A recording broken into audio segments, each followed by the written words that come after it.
Hi friends, എല്ലാവർക്കും foods of ഇടുക്കിയിലേക്ക് സ്വാഗതം. ഇന്ന് ഞാൻ വന്നിരിക്കുന്നത് ബാദുഷയുടെ റെസിപ്പി ആയിട്ടാണ്. സ്വീറ്റ് റെസിപ്പിയാണ്. നിങ്ങളെല്ലാവരും കഴിച്ചിട്ടുള്ള റെസിപ്പി അല്ലേ ബാദുഷ? നമുക്കത് സിമ്പിളായിട്ട് വീട്ടിൽ ചെയ്തെടുക്കാം. എങ്ങനെയാണ് വീട്ടിൽ ചെയ്യേണ്ടതെന്ന് നോക്കാം. അപ്പോൾ 1.5 കപ്പ് മൈദ ഞാൻ അളന്ന് വെച്ചിട്ടുണ്ട്. മെഷർമെൻറ്റ് കപ്പിലാണ് ഞാൻ 1.5 കപ്പ് അളന്ന് വെച്ചിരിക്കുന്നത്. നിങ്ങൾക്ക് ഗ്ലാസ്സിലാണെങ്കിലും അളന്നെടുക്കാം.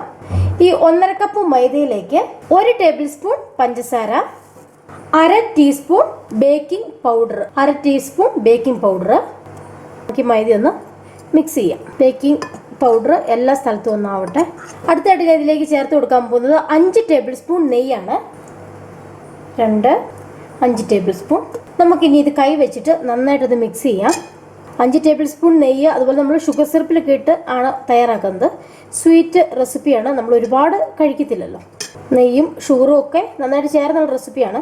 പക്ഷെ നമ്മളിതൊരു സ്വീറ്റാണ്. നമ്മൾ 1 അല്ലെങ്കിൽ 2 എണ്ണമാണ് മാക്സിമം കഴിക്കുകയുള്ളൂ. ഒരുപാട് നമ്മളിത് കഴിക്കത്തില്ലല്ലോ. ഇത് നമ്മൾ ബേക്കറിയിൽ നിന്നൊക്കെ വാങ്ങിച്ച് കഴിക്കുന്നതാണ്. റെസിപ്പി അറിഞ്ഞിരുന്നാൽ കുറച്ചുകൂടെ ഹെൽത്തി ആയിട്ട് നമുക്ക് വീട്ടിൽ തയ്യാറാക്കാം.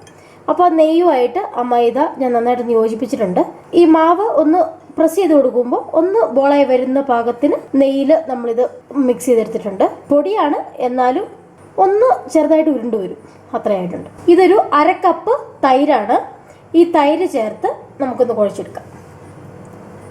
1/2 കപ്പ് തൈര് ഞാൻ ഫുള്ളായിട്ട് ചേർത്തിട്ടുണ്ട്. ഇളക്കി കൊടുക്കാം. ബേക്കിംഗ് പൗഡർ ചേർത്തിട്ടുണ്ടല്ലോ, അപ്പോൾ തൈരോട് ചേർത്ത് കഴിയുമ്പോഴാണ് ആ മാവൊന്ന് സോഫ്റ്റായിട്ട് കിട്ടുള്ളൂ. നല്ല സോഫ്റ്റായിട്ടൊരു മാവായിട്ട് കുഴച്ചെടുക്കാം. ഇത് കുഴച്ചെടുത്തപ്പോൾ ഒരല്പം വെള്ളത്തിന് കുറവുണ്ട്. അപ്പോൾ ഞാൻ 2 ടേബിൾ സ്പൂൺ വെള്ളം ഒഴിച്ചു കൊടുക്കുവാണ്. ഒരു സോഫ്റ്റ് മാവായിട്ട് കുഴച്ചെടുക്കണം. അപ്പോൾ ഒരുപാട് വെള്ളം കൂടിപ്പോകരുത്. ഒരുപാട് സമയമിട്ട് കുഴയ്ക്കുകയും വേണ്ട. ഒരു 1 മിനിറ്റൊക്കെ ഒന്ന് കുഴച്ചെടുത്താൽ മതി. അപ്പോൾ ഈ മാവ് ഞാൻ കുഴച്ചെടുത്തിട്ടുണ്ട്. ഇതുപോലെ ഒരു സോഫ്റ്റ് മാവായിട്ടാണ് കിട്ടിയേക്കുന്നത്. നമുക്കിതൊരു 15 മിനിറ്റ് റെസ്റ്റ് ചെയ്യാനായിട്ട് വെക്കാം. 15 മിനിറ്റിന് ശേഷം നമുക്ക് തയ്യാറാക്കിയെടുക്കാം. ഈ മാവ് ഇരിക്കുന്ന സമയം കൊണ്ട് നമുക്ക് ഷുഗർ സിറപ്പൊക്കെ തയ്യാറാക്കിയെടുക്കാം. നമുക്കിനി ഷുഗർ സിറപ്പ് തയ്യാറാക്കാം. ഒരു പാന് സ്റ്റൗവിൽ വെച്ചിട്ടുണ്ട്. 1 കപ്പ് പഞ്ചസാര ഇട്ട് കൊടുക്കുവാണ്. 1 കപ്പ് പഞ്ചസാരയ്ക്ക് 1/2 കപ്പ് വെള്ളം. ഈ പഞ്ചസാര നന്നായിട്ടൊന്ന് അലുത്ത് വരണം. ഇളക്കി കൊടുക്കാം. ഇപ്പോൾ ഈ പഞ്ചസാര ഇതിലേക്ക് നന്നായിട്ട് അലുത്തിട്ടുണ്ട്. ഞാൻ ഇതിലേക്ക് 1 നുള്ളു കുങ്കുമപ്പൂ ചേർത്ത് കൊടുക്കുവാണ്. അപ്പോൾ ഇതിന് കളറും ഒന്ന് മാറും, നല്ലൊരു ഫ്ലേവറും കിട്ടും. നിങ്ങളുടെ അടുത്ത് ഉണ്ട് എങ്കിൽ മാത്രം ചേർത്ത് കൊടുക്കാം, നിർബന്ധമില്ല. ഈ ഷുഗർ സിറപ്പ് ഒരു 5 മിനിറ്റ് നമുക്ക് തിളപ്പിക്കണം. ഇതിലേക്ക് ഞാനൊരു 1/4 ടീസ്പൂൺ ഏലക്കാപ്പൊടി ചേർക്കുവാണ്. നമ്മൾ ബാദുഷ തയ്യാറാക്കി സിറപ്പിൽ ഇട്ട് കൊടുക്കുമ്പോൾ ഈ സിറപ്പിന് ചെറിയ ചൂടുണ്ടാവണം. ഒന്നുകിൽ നമുക്കിത് അടുത്ത അടുപ്പിലേക്ക് മാറ്റിയിട്ട് സിമ്മിൽ വെക്കാം. അതല്ലെങ്കിൽ ബാദുഷ ഫ്രൈ ചെയ്ത് ഇടുന്ന സമയത്ത് ഈ ഷുഗർ സിറപ്പ് ഒന്നുകൂടെ ഒന്ന് ചൂടാക്കണം. ഞാനിപ്പോൾ ഇതിൻ്റെ ഫ്ലെയിം ഓഫ് ആക്കുവാണ്. ഷുഗർ സിറപ്പ് തയ്യാറാക്കിയതിന് ശേഷം നമുക്കിത് അടച്ചു വെക്കാം. നമുക്കിനി ബാദുഷ തയ്യാറാക്കാം. അപ്പോഴത്തേക്കും ഞാൻ എണ്ണ തിളയ്ക്കാനായിട്ട് വെച്ചിട്ടുണ്ട്. നമ്മൾ ഷേപ്പാക്കി വരുമ്പോഴത്തേനും എണ്ണയും നന്നായിട്ട് തിളച്ചിരുന്നോളൂ. മാവ് കുഴച്ച് വെച്ചിട്ട് ഒരു 15 മിനിറ്റ് ആയിട്ടുണ്ട്. ഇപ്പോൾ നല്ല സോഫ്റ്റ് മാവാണിത്. ഒരു ചെറിയൊരു നാരങ്ങ വലുപ്പത്തിൽ മാവ് എടുക്കാം. ഇത് കുറച്ച് നല്ല സോഫ്റ്റായിട്ട് പഫി ആയിട്ട് വന്നോളും. അപ്പോൾ ഒരുപാട് വലുതാക്കി എടുക്കണം. ഇതുപോലുള്ള ബോൾസ് ആക്കി എടുത്താൽ മതി. നമുക്ക് ഈ ഫിംഗർ വെച്ചിട്ട് ഇതിൻ്റെ സെൻറ്ററിലായിട്ട് ജസ്റ്റ് ഒന്ന് ഹോൾഡ് ചെയ്ത് കൊടുക്കാം.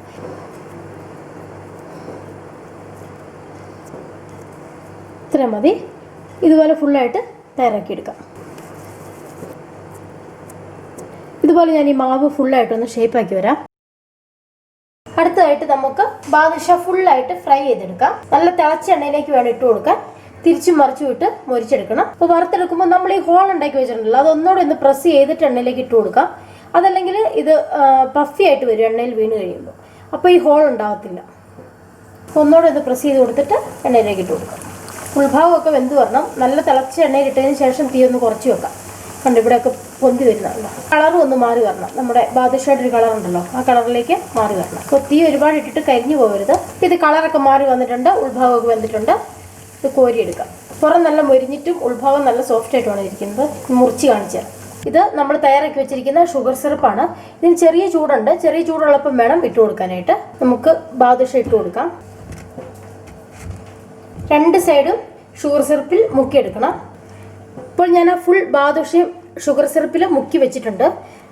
എല്ലാ ഭാഗത്തും ഷുഗർ സിറപ്പ് ആവണം. കുറച്ച് ഷുഗർ സിറപ്പ് ഇത് ഉള്ളിലേക്ക് അബ്സോർബ് ചെയ്യും. നമുക്കൊരു 5 മിനിറ്റ് അടച്ചു വെക്കാം. അപ്പോൾ ഷുഗർ സിറപ്പിലൊക്കെ കിടന്നിട്ട് നമ്മുടെ ബാദുഷ റെഡി ആയിട്ടുണ്ട്. നമുക്കിത് സെർവ് ചെയ്യാം.